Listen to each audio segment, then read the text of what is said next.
What is up, everybody? It is Jason Watts, and once again, I'm trying to get a bit more content out there for you. And in this series, it's a little bit more shorter topics, very important, but it's going to be things that I think are essential for all engineers and all control engineers to really understand in order to take their automation experience to the next level. Now, I'll be recording these from my home studio instead of my lab, and so you're probably not going to see as much as my face on them, and that might be sad for some of you, but maybe it'll make the channel grow. Either way, I hope you enjoy the content, and yeah, like, subscribe, and if you want to join in the conversation, be sure to join in the Discord. It's in the description below. In the last video, we talked about this torque curve and how a motor reacts to being brought at a certain voltage and a certain frequency. And then we learned the basics about how a VFD will go through and change the torque curve based on the frequency. Well, today we are actually going to talk about the first of three different control modes. You've probably heard of these control modes before: volts per hertz, vector, and servo. And these are not types of motors, they are ways to control a motor. And we are going to be talking about volts per hertz today. So volts per hertz is the most fundamental and widespread control mode. In a way, all the other control modes use the processes of volts per hertz in order to kind of build off of what they're trying to do. This application in its core is used in all sorts of applications. You have pumps, fans, and some conveyors that kind of rule a lot of automation. And probably most of the drives that you are going to be working with as a general automation engineer are going to be able to be in this control mode. It's very easy to set up. It is very easy to kind of get going, but there are some limitations. It is what is called open loop. So even though you're trying to control the speed of the rotor of a motor, we can do that by changing the frequency. And so you would think, okay, if I change the frequency to some other frequency, then it's going to try and run at that. And it will try, but if you load a motor down, it will not reach that frequency. Well, in volts per hertz, we don't actually know if it's running at the speed or if it's not quite reaching that speed because of a higher load. Well, the other modes are called what's called closed loop. We're going to talk a little bit more about what that means in your application later. But right now, let's talk about how volts per hertz relates to our torque curve that we talked about in the last video. So we have this torque curve that we talked about last time, and I've already kind of reminded you about these different points. You remember at different frequencies, a motor will have different torque reactions. And one of the things that a VFD does is it creates the ability to say, hey, I have exactly the same amount of available torque no matter how fast I'm going. Sure, my power might be less because I'm not going as fast, but my torque is just the same down at these lower speeds than at the top.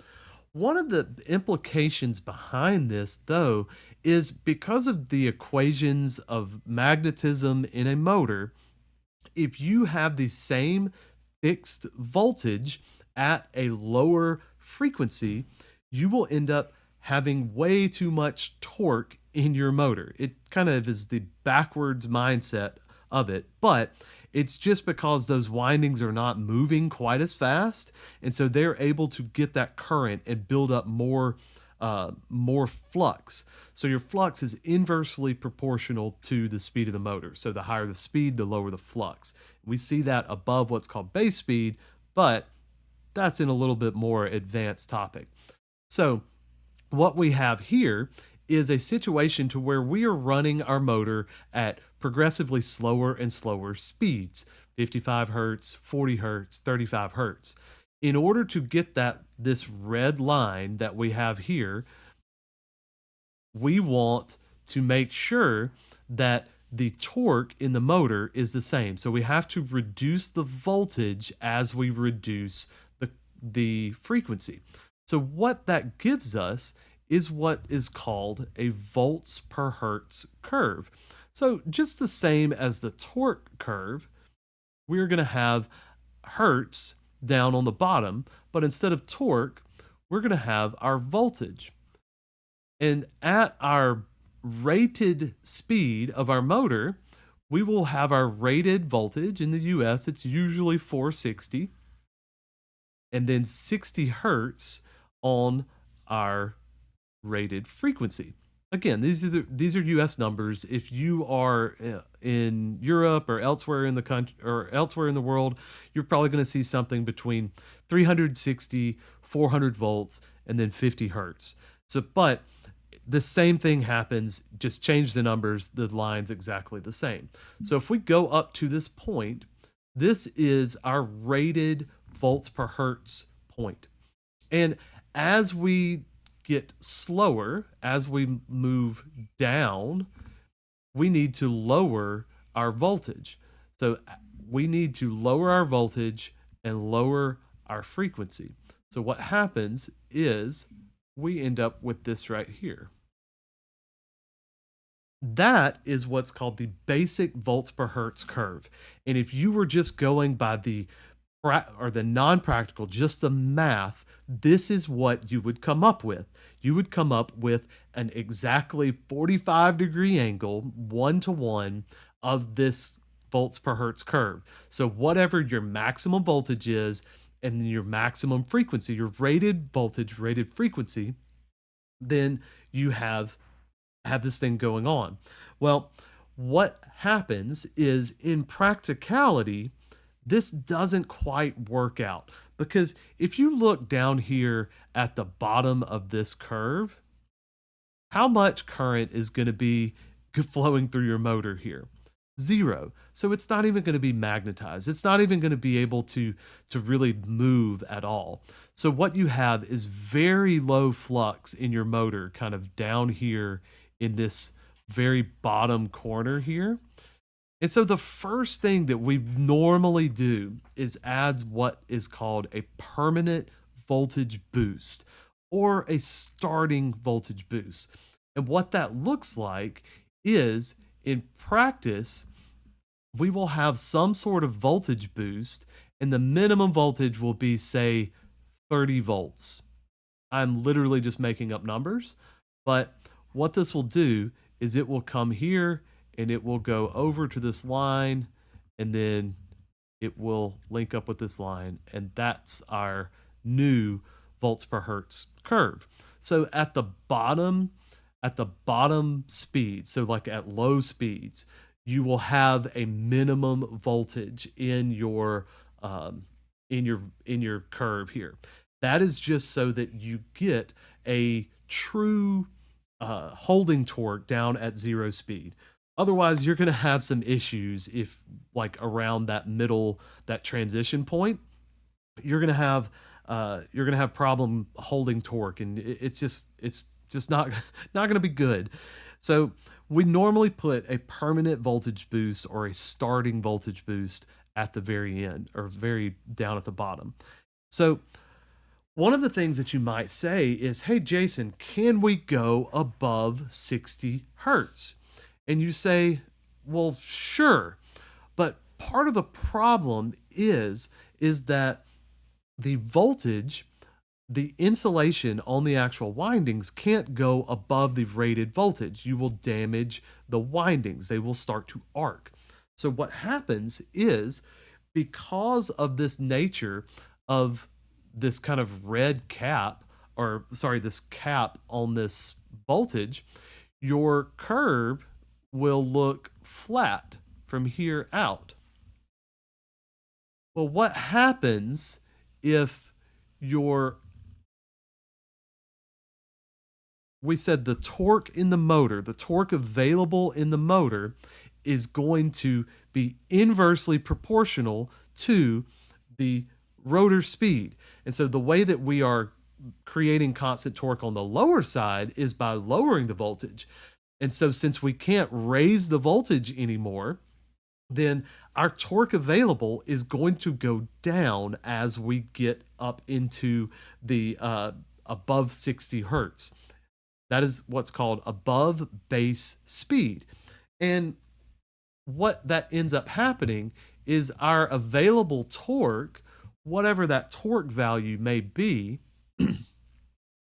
is going to, from this point here, is going to go down. And sure, it will always have some torque available, but it gets very low pretty quickly. And so what will happen is if you want to run at a higher speed, you will change the physical design of the motor. And so you see some motors that are rated for, say, 3,600 RPM instead of 1,800 RPM. That would be a 2-pole motor. And that gives you double the actual rotor speed at the same 60 hertz. Well, you say, well, maybe I don't want, because the problem with 2-pole motors is they don't have a lot of torque.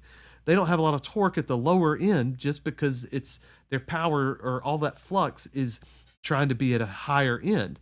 So you say, well, I just want to go up just a little bit. And there is a trick that you can do, and it's called 87.5 hertz operation. And it is when you have a second set of windings called a delta set of windings that the actual insulation is rated for 460 volts. You can put a 460 volts on a delta set of windings and run all the way up to 87.5 hertz. You can run up to 87.5 hertz and still have your full torque. The problem is you need to modify this curve. So instead of ending your 460 volts at 60 hertz, you want to stretch out this volts per hertz curve out so it looks like this. Or if we add in our voltage, our permanent voltage boost, it looks like this. So you're stretching this rated hertz, rated frequency up to 87.5 hertz. And so I'll show you a little bit here in a second about like actually in how to do this on a, for example, a Siemens drive. But this is the rated frequency of your motor. So however you change the rated frequency, then you change the rated frequency to 87.5 hertz and then wire it up delta, and you get the same amount of torque. So you get the same amount of torque all the way up to 87.5 hertz without having this torque drop off that's here. So the last thing that I want to talk about is in our standard operation. I'm going to erase off all of our 87.5 hertz stuff. So in our standard operation, if we are actually looking at power, I'm going to use my red here. Actually, I'm going to use my orange. So if we are actually looking at power, if we are at a point here, say at 30 hertz, that would equate to 230 volts. Okay.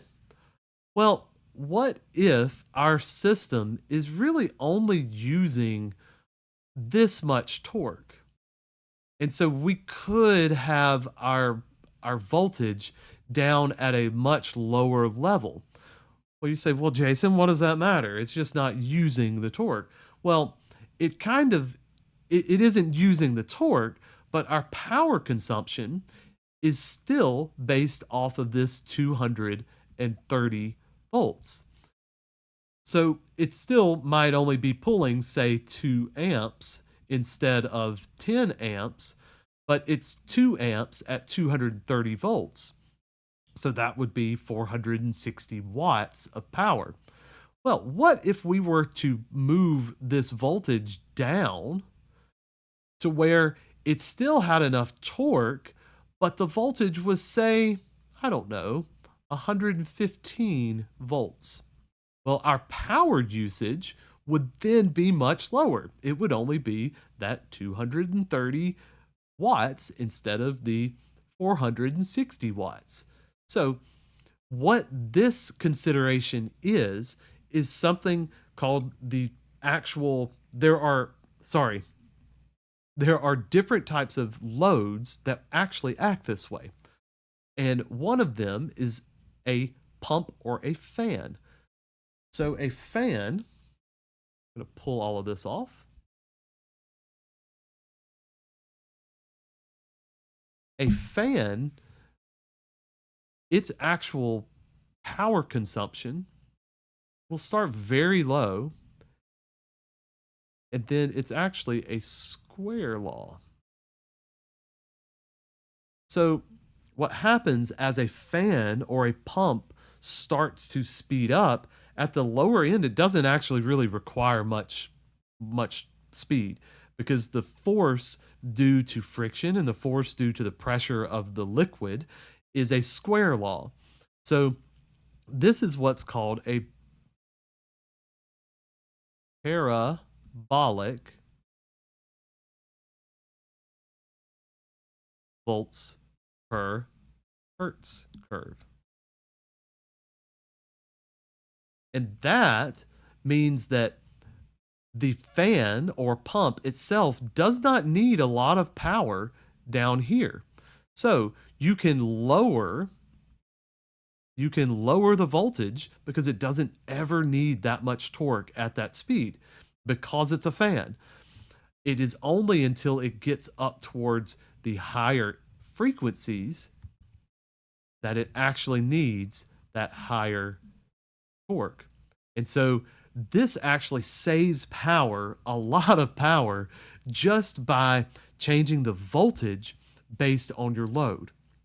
And honestly, that is pretty much all that you need to know about volts per hertz in terms of what all the different things are. You have to lower the voltage in order to keep the torque constant. So as you get slower, you have to lower the torque.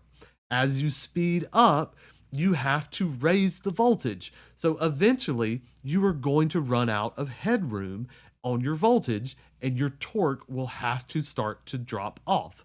So let's go and take a moment to look at what it actually looks like inside of Portal.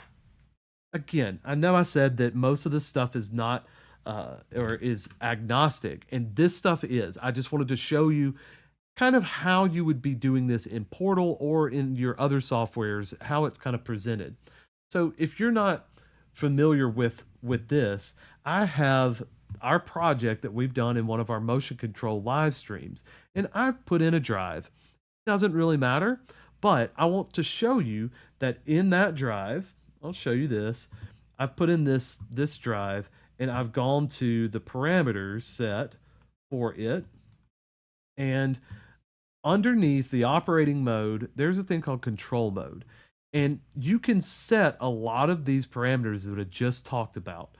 The actual, whether it's a parabolic characteristic or a parameterizable characteristic, all of these different things are available. So with the parabolic, which we just talked about, it would be for like a pump or a fan. Well, maybe there is some parameterizable thing that has like a weird control curve that is not parabolic, it's not linear, it's kind of all over the place. I don't have an example of what that would be, but maybe you have a load that's like that. Well, that would be a parameterizable load. Well, in the basic volts per hertz control with linear characteristics, it would be like our black line on the previous thing. That is going to be our basic thing. So let's click on this to bring up the dialog box, and it should show you, and it should look familiar to what I just showed you. So you have what's called the permanent voltage boost. And if you notice, all of this is kind of set, because when I went through and did the wizard for this drive, it says, all right, you need this much voltage boost. And in this case, it's saying that you need 50% voltage. So this motor will never see less than 50% of its voltage. So if this is a 460 volt motor, then you're never going to see less than 230 volts on this motor, even at 0 speed. Well, you have voltage boost when accelerating. So when you are moving from that 0 hertz or some 30 hertz to 60 hertz, there's an extra voltage boost that can be in there. If you know I'm going to need so much extra torque on my load, you can put in a little extra voltage boost. And then there is the starting voltage boost that is down here as well that I talked about earlier. At the low speed, when you're getting off the ground, maybe you want an extra 10% down at the very low end. That's where your starting voltage boost is.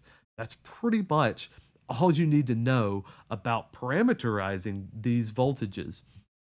And one of the things that I kind of talked about earlier is that just because you tell this thing to run at 30 hertz doesn't mean that the motor will actually run at whatever it's supposed to at 30 hertz. So an 1800 RPM motor at 30 hertz should be running around 900 RPM. Well, if you have a heavy load on a motor, it is going to run lower than that 30 hertz. That's kind of intuitive. This is open loop. We don't actually know how fast the rotor itself is turning. All we know is how much what the line frequency of our cables are. So what can happen is you can output, when you send a set point to this drive, depending on how you have it programmed, you probably are going to say, I want to run at 900 hertz. And the drive will say, okay, because of the slip, because of this, I'm going to output 32 hertz.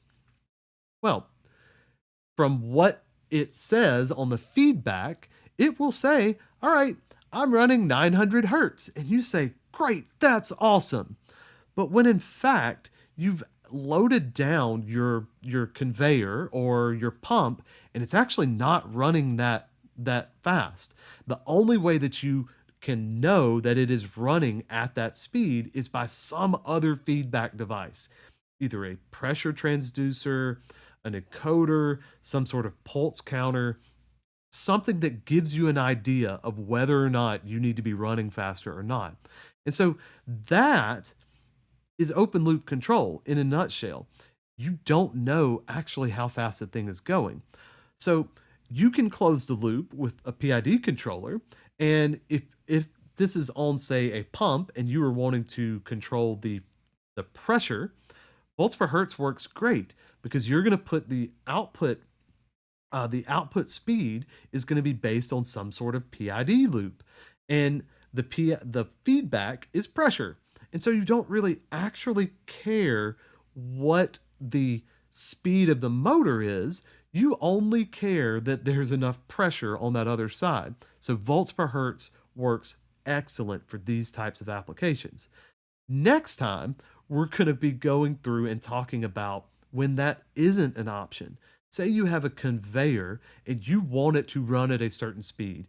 You have to have these parts getting down the line and reaching this point at a certain time.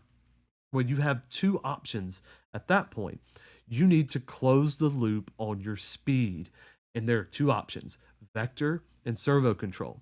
The next video, I'm going to be talking about vector. And in a video after that, I'm going to be talking about servo control. And don't get confused. Again, a servo control does not mean you have to use a servo motor. You do not have to use a permanent magnet motor. But in vector control, does not mean that it is open loop. Even though it doesn't have an encoder, it is still a closed loop control. So we're going to be doing that in the next video. And so on this one, thank you for watching. And if you think that this was helpful, please hit that like and subscribe button. We've got a Discord that would love for you to check out and join in the conversation. But see you next time when we are talking about our first closed loop mode, vector control. And until then, always be learning.